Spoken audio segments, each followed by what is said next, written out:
अस्सलाम वालेकुम। आज हम स्टार्ट करने लगे माइक्रोबायोलॉजी का थर्ड लेक्चर, जिसके अंदर हमने डिस्कस करना था सेल वॉल। लास्ट हमने डिस्कस किया था सेल वॉल के एक्सटर्नल पार्ट्स के बारे में, ठीक है। तो आज हमने डिस्कस करना है सेल वॉल। सेल वॉल क्या है? बेसिकली सेल वॉल जो है वो आउटर मोस्ट लेयर है। किसकी आउटर मोस्ट लेयर है? ये सेल की आउटर मोस्ट लेयर है। अगर हम सेल बना लें, ये हमारा सेल है। सेल की ये होती है प्लाज्मा मेम्ब्रेन। प्लाज्मा मेम्ब्रेन के बाहर भी एक और लेयर होती है, वो हमारी होती है सेल वॉल की। तो क्या है सेल वॉल? ये वाली लेयर है, ठीक है। तो हमारी कौन सी लेयर है? ये आउटर मोस्ट लेयर है ऑफ द सेल। और कुछ केसेस में क्या होती है, आउटर होने की वजह से डायरेक्ट इसका कांटेक्ट एनवायरनमेंट से होता है। यही बात यहाँ आपने लिखी हुई है, डायरेक्ट कांटेक्ट है किसका? एनवायरनमेंट के साथ। All bacteria can be classified on the basis of two types. दो मेन ग्रुप्स हैं हमारे पास बैक्टीरिया के अंदर। एक है हमारे पास ग्राम पॉजिटिव बैक्टीरियाज और एक है हमारे पास ग्राम नेगेटिव बैक्टीरियाज, ठीक है। इन दोनों की हम जो है फर्दर क्लासिफिकेशन जब करेंगे, जब हम स्टेनिंग का प्रोसेस पढ़ लेंगे, जो कि हमने इसी वीडियो के लास्ट में पढ़ना है, स्टेनिंग, ग्राम स्टेनिंग। अच्छा, इनको हम किस तरीके से क्लासीफाई करते हैं? हम इसको लेबॉर्ट्री के अंदर क्लासीफाई करते हैं। देखो आइडेंटिफिकेशन इसकी किस तरीके से करते हैं, लेबॉर्ट्री के अंदर करते हैं। किस के थ्रू? स्टेन के थ्रू। डिफरेंट स्टेन की प्रोसेसेस हैं हमारे पास। उनमें से हम किसका यूज़ करते हैं? हम यूज़ करते हैं ग्राम स्टेन का। अगर हम केमिकल कॉम्पोजिशन की बात कर लें सेल वॉल की, तो सेल वॉल बनी होती है पेप्टाइडोग्लाइकेंस की। किसकी? बैक्टीरिया की। अगर हम प्लांट्स की बात करें तो वहाँ पे सेलुलोज की बनी होती है, और फंजी में ये जो है काइटिन की बनी हुई होती है। अब हमें पता चल गया है कि सेल वॉल जो है वो पेप्टाइडोग्लाइकेंस की बनी हुई है, तो हम ये भी चेक कर लेते हैं कि खुद पेप्टाइडोग्लाइकन किस चीज़ का बना हुआ है। Composition of peptidoglycans. अगर हम पेप्टाइडोग्लाइकन्स की कॉम्पोजिशन चेक करने बैठे हैं तो यहाँ पे हम देख सकते हैं कि पेप्टाइडोग्लाइकन्स जो है वो 3 मेन पार्ट से बना हुआ है, ठीक है। पहला मेन पार्ट है इसका बैकबोन, सेकंड पार्ट है इसकी टेल, और थर्ड पार्ट है हमारे पास ब्रिज। अगर बैकबोन की बात करें तो ये बनी हुई होती है मोनोसेकेराइड से। किसके मोनोसेकेराइड से? दो डिफरेंट मोनोसेकेराइड से बनी हुई होती है। एक को हम बोलते हैं नैग और एक को बोलते हैं हम नैम। नैग का मीन होता है एन एसिटाइल ग्लूकोजामाइन, ठीक है, ये होता है हमारे पास नैग। दूसरा होता है एन एसिटाइल म्यूरामिक एसिड, इसको हम बोलते हैं नैम। इन दो किस्म के मोनोसेकेराइड से मिलकर ये बना होता है। तो यहाँ भी डिफरेंट किस्म के हमारे पास क्या है? शुगर्स हैं। तो डिफरेंट शुगर्स को हम क्या लिख सकते हैं? Hetero monosaccharides. तो हमारे पास इसका जो बैकबोन बना हुआ है वो किस चीज़ का बना हुआ है? हेट्रो मोनोसेकेराइड्स का। और टेल की बात करें तो टेल हमारी किस चीज़ की कॉम्बिनेशन से बनी हुई है? हमारी डिफरेंट 4 डिफरेंट जो है अमाइनो एसिड से बनी हुई है। अमाइनो एसिड की 4 डिफरेंट काइंड से बनी हुई है। और ब्रिज की बात करें तो ब्रिज हमारा बना हुआ है ग्लाइसिन अमाइनो एसिड के 5 सब यूनिट्स का। मैं इसकी स्ट्रक्चर आपको पढ़ाता हूँ। अभी मैं जो है ना इसकी स्ट्रक्चर बना के दिखाता हूँ, उसमें आपको फर्दर ज़्यादा समझ आएगा। फिर हम इसकी तरफ वापस आते हैं, हमारे लेक्चर की तरफ। तो हम बात कर रहे थे पेप्टाइडोग्लाइकेंस के बारे में। तो हमारे पास इसके नेम से हमें शो हो रहा है, पेप्टाइडोग्लाइकेंस के नेम से ही देखो, 2 नेम से बना हुआ है पेप्टाइड्स और ग्लाइकेंस। पेप्टाइड शो करता है हमारे पास किस चीज़ को? अमाइनो एसिड्स को। और सेकंड चीज़ है हमारे पास ग्लाइकेंस। ग्लाइकेंस हमारे पास किस चीज़ को शो करते हैं? वो करते हैं हमारे पास कार्बोहाइड्रेट्स को।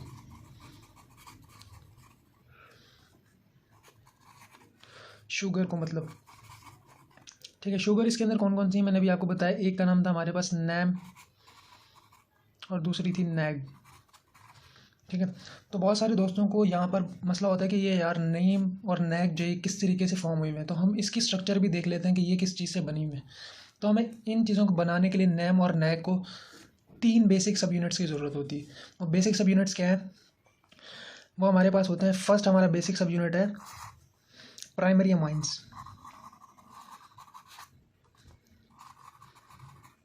प्राइमरी अमाइन हमारे किस तरह के होते हैं? हमारे पास होते हैं RNH2। सेकंड हमारे पास क्या होता है? सेकंड हमारे पास होता है एसिटाइल ग्रुप, ठीक है।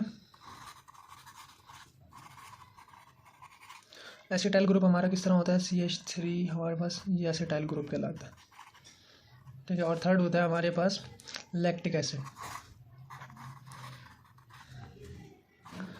इन तीनों को हम मिलाकर क्या बना सकते हैं? हमारे पास नैम और नैग, जिसको हम बोलते हैं एन एसिटाइल ग्लूकोज अमाइन बोलते हैं एक को, जिसको हम बोलते हैं नैग, ठीक है। और सेकंड को हम बोलते हैं एन एसिटाइल म्यूरामिक एसिड, ठीक है।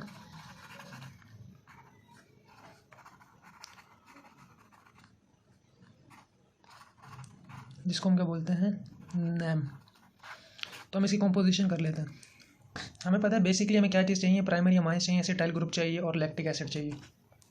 लैक्टिक एसिड हमारे पास किस तरीके से शो होता है? CH3 CHOH CH3 COO ये हमारे पास लैक्टिक एसिड है। ठीक है, हमने प्रोसेस कहाँ से स्टार्ट करना है? हमने प्रोसेस स्टार्ट करना है, सबसे पहला हमारा प्रोसेस होगा, हमने स्टार्ट करना है बीटा डी ग्लूकोज से। हमने एक बीटा डी ग्लूकोज का मॉलिक्यूल लेना है।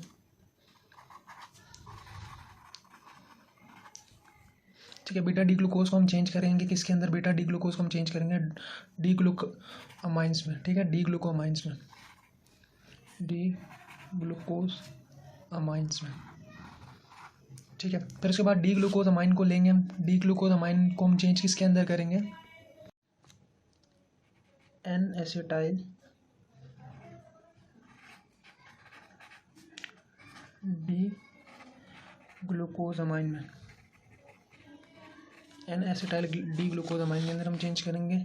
ठीक है, इसके अंदर डी ग्लूकोज अमाइन से हम किसके अंदर चेंज करेंगे? N acetyl D glucosamine के अंदर। फिर इसको हम किसके अंदर चेंज करेंगे? हमारा लास्ट जो पार्ट बचा है, एक हमारा बन गया, ये क्या है हमारे पास? ये हमारे पास नैग है। इसके यूज़ करते हुए हमने बीटा डी ग्लूकोज को यूज़ किया। क्या बनाया? पहले इसको डी ग्लूकोज अमाइन बनाया, उसके बाद हमने इसको यूज़ किया डी ग्लूकोज अमाइन को N acetyl D glucosamine, हमने इसकी फॉर्मेशन कर ली। अब इसी को यूज़ करते हुए हम म्यूरोमिक एसिड भी बनाएंगे, एन एसिटाइल म्यूरोमिक एसिड। तो यहाँ से हमारा प्रोसेस कंप्लीट होगा। ये मतलब इन 4 स्टेप्स के अंदर कंप्लीट होगा हमारा प्रोसेस। फर्स्टली हमने क्या लेना है? फर्स्टली हमने लेना है बीटा डी ग्लूकोज, उसके साथ हमने रिएक्शन करवाना है प्राइमरी अमाइंस का। उसके बाद हमने यूज़ करना है एसिटाइल ग्रुप को, और उसके बाद लास्ट में हम म्यूरोमिक एसिड बनाने के लिए लैक्टिक एसिड को यूज़ करेंगे। मैं आपको ये पूरा प्रोसेस करके दिखाता हूँ अभी। हमने कहा था रिएक्शन स्टार्ट करने के लिए हमने सबसे पहले क्या लेना है? Beta D glucose. तो बीटा डी ग्लूकोज लेने के लिए बीटा डी ग्लूकोज की स्ट्रक्चर बना लेते हैं। बीटा डी ग्लूकोज की स्ट्रक्चर हमारे पास इस तरह से होती है कुछ। ठीक है, यहाँ पे एक पोल होता है, ये बीटा डी ग्लूकोज बना रहे हैं तो बीटा के अंदर OH ग्रुप जो है हमारे पास ऊपर आता है। ठीक है, और अगर हम अल्फ़ा बनाते तो यही OH ग्रुप नीचे आ जाता है हमारे पास। सेकंड वैसे ही हमने चलना है जैसे है। उसके बाद हमारे पास नीचे H, ऊपर OH, यहाँ पर भी हमारे पास OH, यहाँ पर H, इस पोल के ऊपर H, और इसके ऊपर लास्ट कार्बन हमारा CH2OH। ठीक है, अगर हम देखें तो ये हमारा first carbon, second carbon, third carbon, fourth carbon, fifth carbon, और ये हमारा 6th कार्बन। तो हमारे पास ये बीटा डी ग्लूकोज की स्ट्रक्चर कंप्लीट हो गई।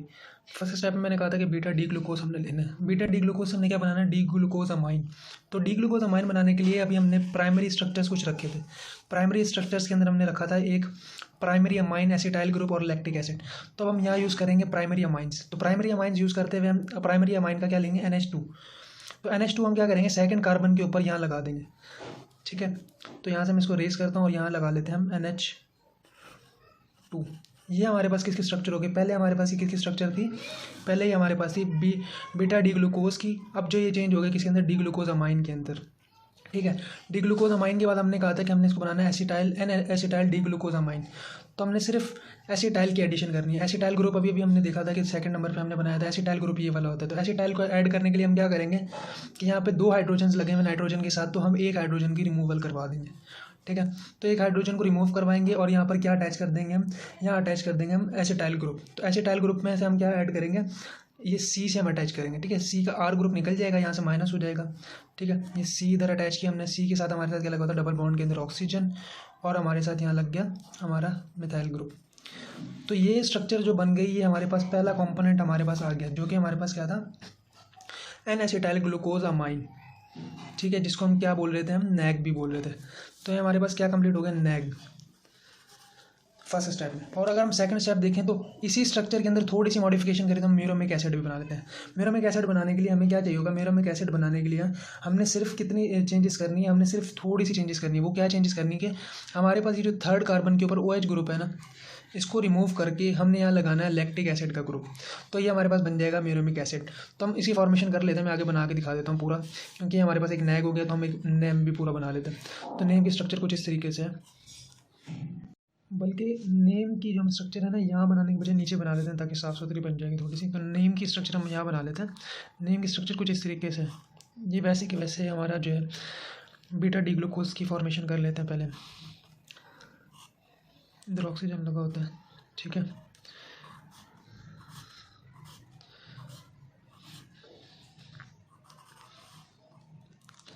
यहाँ हमारा लगा हुआ था ऊपर की साइड पे OH ग्रुप, यहाँ लगा हुआ था हमारा H ग्रुप, ठीक है। यहाँ हमारा H ग्रुप था, यहाँ हमारा वही अमाइन ग्रुप के साथ एसिटिक ग्रुप CH3, ठीक है। थर्ड के ऊपर अगर हम देखें ना, तो थर्ड के ऊपर यहाँ हाइड्रोजन लगा हुआ था और यहाँ लगा हुआ था क्या, यहाँ लगा हुआ था हमारे पास OH ग्रुप। पर इस जगह पे क्या होगा, OH ग्रुप की जगह पे हम यहाँ लगा देंगे आपके, OH ग्रुप की जगह हम यूज़ करेंगे हमारा लैक्टिक एसिड वाला ग्रुप। तो लैक्टिक एसिड लगाने के लिए हम थोड़ा सा इसको रेज कर लेते हैं, लैक्टिक एसिड की, ताकि हम स्पेस बना लें, थोड़ी सी साफ़ सुथरा बना लें इसको, ठीक है। तो लैक्टिक एसिड यहाँ लगेगा, थर्ड वाले की इस पोजीशन के ऊपर लैक्टिक एसिड लगेगा। तो लैक्टिक एसिड यहाँ हम अंदर तो लिख नहीं सकते, हम इसको नीचे लिख लेते हैं लैक्टिक एसिड को। तो लैक्टिक एसिड की अभी हमने स्ट्रक्चर पढ़ी हुई थी, कैसी थी लैक्टिक एसिड की स्ट्रक्चर, तो लैक्टिक एसिड की स्ट्रक्चर ये है, ठीक है। तो हम यहाँ पे लैक्टिक एसिड बना लेते हैं, मैं इसको फोल्ड कर देता हूँ, ठीक है। ये लैक्टिक एसिड है, लैक्टिक एसिड में देखो हम ये वाला H रिमूव कर देंगे, बाकी जो है स्ट्रक्चर वैसे के वैसे अटैच हो जाएगी। ये वाला अगर हम रिमूव करेंगे तो ये वाला कार्बन हमारे पास कैसे अटैच हो जाएगा, देखो O था, O के साथ ये वाली अटैचमेंट होगी, ठीक है। H रिमूव हो गया, बाकी का स्ट्रक्चर वैसे के वैसे CH, और यहाँ पे हम वैसे के वैसे मिथाइल ग्रुप, ठीक है। बाकी स्ट्रक्चर में कुछ भी चेंज नहीं आएगा। फोर्थ हमारा जो कार्बन है वो वैसे के वैसे रहेगा, ठीक है। और फिफ्थ भी हमारा वैसे के वैसे रहेगा, नीचे हाइड्रोजन और ऊपर हमारा क्या लगना है CH2OH, और यहाँ हमारा क्या होना था, यहाँ हमारा लगना है OH ग्रुप और यहाँ लगना है हमारा H ग्रुप। तो हमारे पास ये किस चीज़ की फॉर्मेशन हो गई, ऊपर हमने नेक बनाया था तो ये हमारे पास फॉर्मेशन हो गई नीम की, ठीक है। दोनों हमारे पास कार्बोहाइड्रेट्स जो हमारे इसके अंदर यूज़ हो रहे हैं वो हमने उनकी स्ट्रक्चर्स भी फॉर्म कर ली, नेक की भी और नीम की भी, ठीक है। अब इसके बाद हम देख लेते हैं हमारा सेकंड पार्ट। सेकंड पार्ट क्या था हमारे पास, कि हमने पढ़ा था कि पेप्टाइडोग्लाइकेंस का पहला पार्ट हमने कंप्लीट कर लिया, क्या है कार्बोहाइड्रेट्स और शुगर, जिसके अंदर हम नैम और नेक की बात कर रहे थे, ठीक है। इसकी मैं आपको ना साफ़ सुथरी स्ट्रक्चर दिखा देता हूँ, ये साफ़ सुथरी स्ट्रक्चर थी, ये हमारे पास क्या है नेग है और ये नेम है, ठीक है। साफ़ सुथरी स्ट्रक्चर ये वाली, ये हमारा कंप्लीट हो गया पहला पार्ट। सेकंड पार्ट हमारे पास क्या है, अमाइनो एसिड्स, ठीक है। हमारे पास अमाइनो एसिड कौन कौन से यूज़ हो रहे हैं, अमाइनो एसिड की बात करें तो हमारे पास अमाइनो एसिड्स यूज़ हो रहे हैं जो कि हमारे पास यूज़ कहाँ होते हैं, टेल में भी यूज़ होते हैं। टेल में 4 डिफरेंट किस्म के अमाइनो एसिड्स यूज़ होते हैं, और हमारे पास ब्रिज के अंदर भी एक किस्म का अमाइनो एसिड यूज़ होता है। तो हमारे पास जो टेल के अंदर यूज़ हो रहे हैं 4 किस्म के अमाइनो एसिड और एक किस्म का यूज़ हो रहा है ग्लाइसिन, वो मैं आपको आगे दिखा देता हूँ। ये मैं स्ट्रक्चर टेल की बात करें तो टेल के अंदर हमारे पास यूज़ हो रहा है L-एलानिन, डी ग्लूटामिक एसिड, L-लाइसिन और D-एलानिन, ठीक है। और अगर हम ब्रिज की बात करें, ब्रिज के अंदर हमारे पास कौन सा यूज़ हो रहा है, ग्लाइसिन, ठीक है। अब हमें ये पता चल गया टेल के अंदर ये 4 अमाइनो एसिड यूज़ हो रहे हैं, ब्रिज के अंदर ये हमारे पास ग्लाइसिन यूज़ हो रहा है, और बैकबोन के अंदर हमारे पास नीम और नेक के नेम से जो है हमारे पास कार्बोहाइड्रेट्स यूज़ हो रहे हैं। तो ये आपस में किस तरीके से अरेंज है, उसकी अरेंजमेंट की स्ट्रक्चर अब हम देख लेते हैं किस तरीके से। स्ट्रक्चर मैं आपको दिखाता हूँ उसकी। तो उसकी स्ट्रक्चर कुछ इस तरीके से है, ये देखो, ये हमने वही जिक्र किया था कि हमारे पास 2 किस्म की कार्बोहाइड्रेट्स हैं। तो हर चेन में आप देख सकते हो 2 ही किस्म के हैं, रिपीटेड टाइम में यूज़ हो रहे हैं। देखो, एक है हमारे पास क्या, नेम, और एक है नैग, ठीक है। तो हमारे पास ये हमारा म्यूरिक एसिड हो गया, और ये हमारे पास क्या हो गया, हमारा नैग हो गया, और ये हमारा नेम हो गया। अगर हम देखें तो इसके साथ 4 अमाइनो एसिड्स लगे हुए हैं, 1 2 3 4, ठीक है। 4 डिफरेंट किस्म के अमाइनो एसिड्स लगे हुए हैं, जो कि मैंने अभी बताया था कि L-एलानिन है, डी ग्लूटामिक एसिड है, L-लाइसिन है और D-एलानिन है, ठीक है।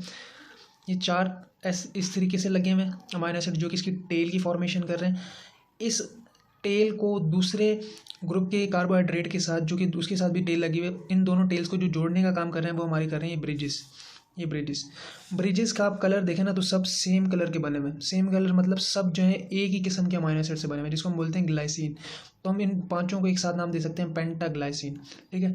5 किस्म के पेंटाग्लाइसिन और 4 किस्म के डिफरेंट अमाइनो एसिड्स के साथ इसकी टेल बनी हुई है। तो कुछ इस तरीके से इसकी स्ट्रक्चर होती है पेप्टाइडोग्लाइकेंस की। अपना लेक्चर यहाँ पे बकाया कंप्लीट कर लेते हैं। ये जो है हमारे पास, हमने वो तो पढ़ ली थी बैकबोन क्या है, इसकी नेम और नेक। और टेल की बात कर लें तो टेल क्या हमारे पास, ये पेप्टाइडोग्लाइकेंस के अंदर टेल के अंदर क्या क्या चीज़ें यूज़ होती हैं, हमारे पास शॉर्ट चेन्स होती हैं। किस चीज़ की, 4 अमाइनो एसिड्स की शॉर्ट चेन्स होती हैं, ठीक है, जिसको हम टेट्रा पेप्टाइड्स भी कहते हैं। टेट्रा मीन्स 4 और पेप्टाइड मीन्स पेप्टाइड बॉन्ड्स के साथ लिंकेड हुए होते हैं, ठीक है। It is attach to carboxylic group of name. तो मैंने कहा था कि ये अटैच हुए हैं कार्बोक्सिलिक एसिड के नेम वाले ग्रुप के साथ। तो ये इस तरीके से अटैच हुए होते हैं, ये स्ट्रक्चर है, ठीक है। ये हमारे पास नेम की स्ट्रक्चर है और ये हमारे पास नैक की स्ट्रक्चर है। तो इसके जो 4 अमाइनो एसिड्स हैं ना, वो हमारे इस ग्रुप के साथ अटैच हुए होंगे, इस वाले ग्रुप के साथ। इस वाले ग्रुप के साथ हम इसके अटैचमेंट स्टार्ट करेंगे, ठीक है। चारों इसके साथ अटैच होंगे। अगर आप अटैचमेंट देखना चाहते हैं तो वो मैंने अभी पिक्चर में दिखाई थी, जैसे कि ये देखो, एलानीन ग्लूटामिक एसिड इस तरीके से अटैच होंगे। किस तरह अटैच होंगे, यहाँ से OH ग्रुप रिमूव हो जाएगा और यहाँ पे C के साथ क्या लग जाएगा, एलानीन, ठीक है। ग्लूटामिक और लाइसिन और एलानीन चारों इसके साथ अटैच होंगे। कौन सा वाले ग्रुप के साथ, नेम के साथ। तो हमारी ये दूसरा पॉइंट भी क्लियर हो गया। ये किसके साथ अटैच है, ये नेम के साथ अटैच है, ठीक है। और the amino acid in tetrapeptide chain includes, इसके अंदर जो टेट्रापेप्टाइड्स इंक्लूड होते हैं वो कौन कौन से हैं, वो है हमारे पास alanine, D glutamic acid, L lysine और डी एलानीन। ब्रिज की बात करें तो ब्रिज क्या है हमारे पास, ब्रिज का काम क्या होता है कि ये क्रॉस लिंकेज की तरह जुड़ा होता है इसके साथ, ठीक है। क्रॉस लिंकेज में कैसे जुड़ा हुआ होता है, क्रॉस लिंकेज में ऐसे जुड़ा हुआ होता है, आप देख सकते हैं। फर्स्ट का जो है हमारे पास अगर टेल देखें तो फर्स्ट की टेल की थर्ड हमारे अमाइनो एसिड के साथ अटैच है, और इसकी सेकंड जो इसकी टेल है हमारी, ये देखें, इसके लास्ट वाले के साथ, मतलब एक टेल के 4th नंबर पे अटैच है और एक टेल के 3rd नंबर पे अटैच है। तो ये क्रॉस लिंकेज के साथ एक दूसरे के साथ अटैच्ड है। तो यही बात लिखी हुई है ब्रिजेस के अंदर कि ब्रिजेस किस तरीके से अटैच्ड है। एक तो ये रिजिडिटी देते हैं इसको, ठीक है, स्ट्रेंथ इसकी बढ़ाते हैं, ठीक है। और ये क्या करते हैं, क्रॉस लिंकेज बनाते हैं। किस तरह बनाते हैं, टेल टू टेल, ठीक है। Each bridge is peptide bond between the third amino acid, third amino acids का होता है और किसका होता है, 4th अमाइनो एसिड्स का। एक साइड का हम लेते हैं थर्ड अमाइनो एसिड और दूसरी साइड का हम लेते हैं 4th अमाइनो एसिड। इन दोनों के दरमियान में ये क्रॉस लिंकेज करता है। यूँ समझे कि एक अमाइनो एसिड, दूसरा अमाइनो एसिड, तीसरा amino acid, 4th amino acid. इसके साथ हमारा क्या जुड़ा हुआ था, इसके साथ हमारा यूँ समझो कि वो नेम का जो है ना मॉलिक्यूल जुड़ा हुआ है, ठीक है। और इसके साथ हमारा कौन सा जुड़ा हुआ है, इसके साथ हमारा नैक का मॉलिक्यूल जुड़ा हुआ है, ठीक है। अगर हम नेक्स्ट चेन की बात कर लें तो नेक्स्ट चेन के अंदर देखें तो इसी तरीके से एक स्ट्रक्चर और होगी, नेम की, नैक की भी, ठीक है। इसके नेम के साथ अगर हम देखें तो इसके साथ भी 4 जो है हमारे पास अमाइनो एसिड्स इस तरीके से जुड़े हुए होंगे, ठीक है। इसके फर्स्ट वाले क्या, ये जो ब्रिजेस है ना हमारे पास, ब्रिजेस किस तरीके से बन रहे हैं, 5 हमारे पास क्या है, ग्लाइसिन के मॉलिक्यूल्स, ठीक है। 1 2 3 4 5, ठीक है। इसका हमारा जो है लास्ट वाला जुड़ेगा और इसके साथ हमारा थर्ड वाला जुड़ेगा, ठीक है। यहाँ स्ट्रक्चर ख़राब हो गई। इसका लास्ट मतलब 4th अमाइनो एसिड जुड़ेगा और इसका जो है थर्ड वाला अमाइनो एसिड जुड़ेगा, यूँ समझ लें आप, ठीक है। तो यही बात हमने यहाँ की है। और इसके सब यूनिट कौन से होंगे, ब्रिजेस के सब यूनिट जो ये 5 यूनिट्स हैं आपस में एक दूसरे से जोड़ रहे हैं, इसके 4th को और इसके 3rd को। इस सब के सब यूनिट किसके बने होंगे, ये ग्लाइसिन के बने होंगे। ग्लाइसिन खुद क्या है, ये भी एक अमाइनो एसिड की टाइप है। तो हमारा लेक्चर यहाँ पे सेल वॉल के ऊपर कंप्लीट होता है। सेल वॉल जो हमने तीनों इसकी बातें डिस्कस कर ली हैं, ब्रिजेस, पेप्टाइडोग्लाइकन की कंपोजिशन वगैरह। नेक्स्ट लेक्चर में हम जो है ना स्टेनिंग प्रोसेस पढ़ेंगे। स्टेनिंग प्रोसेस के अंदर हम क्या पढ़ेंगे, डिफ्रेंशिएट भी करेंगे ग्राम नेगेटिव बैक्टीरियाज़ को और ग्राम पॉजिटिव बैक्टीरियाज़ को। तो नेक्स्ट वीडियो के लिए अल्लाह हाफिज़।